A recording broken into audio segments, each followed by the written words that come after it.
we need a violence against men and boys strategy. Why do we need this strategy? Well, in March 2022, that's this month, the government published this document. That is, it says, supporting male victims of crimes considered violence against women and girls. How could such a thing happen? Why has it happened?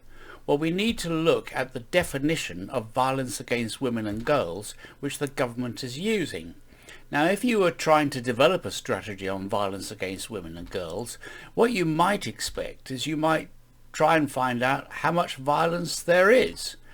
Ask the main types which affect females, the percentages of males and females that are victims of that type of violence, and then look at strategies to reduce or address these issues. However, curiously, that's not what the government has done in its latest document tackling violence against women and girls. It's an update of their strategy on this, because their definition is that the term violence against women and girls doesn't refer to the violence which affects women and girls. It refers to acts of violence or abuse which we know disproportionately affect women and girls. Well, that is very strange, because if we look at violence, for instance, a type of violence which does disproportionately affect women and girls, that's this lot here, there are also these people who are not women and girls affected by that violence, and these are male victims of crimes considered violence against women and girls.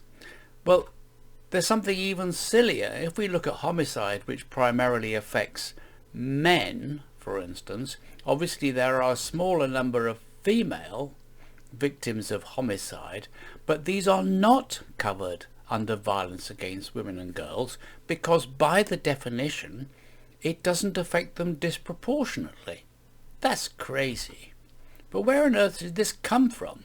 Well, you can trace it back to the Istanbul Convention of 2011, which our government has signed up to, but not ratified yet, because in Article 3 they have under definitions that violence against women shall mean all acts of gender-based violence.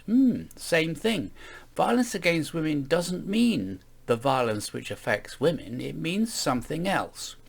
That gender-based violence against women shall mean violence that is directed against a woman because she is a woman, that is misogyny or hatred of women, which is very, very rare, or that affects women disproportionately. So you can see this is second part which has slipped into our violence against women and girls strategy.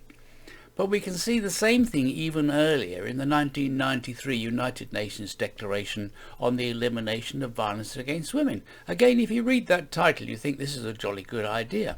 However, once again, they say any act of gender-based violence that is directed at a woman because she is a woman, or acts of violence which are suffered disproportionately by women. So all the way back there you get this very strange definition. So that means that having produced an updated tackling violence against women and girls strategy, the government has had to produce this replacement for its male position statement with this curious title, supporting male victims of crimes considered violence against women and girls.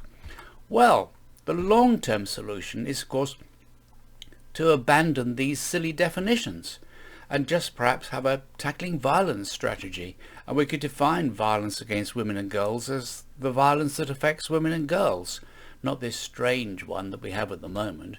And we could define violence against men and boys as the violence that affects men and boys. But in the short term, of course, we've got this new violence against women and girls strategy, so what we need is a separate parallel violence against men and boys strategy. This wouldn't diminish any protection for women. In fact, it would probably enhance it by clarifying the issue, and for that reason it's supported by Vera Baird, the Victims Commissioner, for example, and so everyone benefits. So that's why we need a violence against men and boys strategy.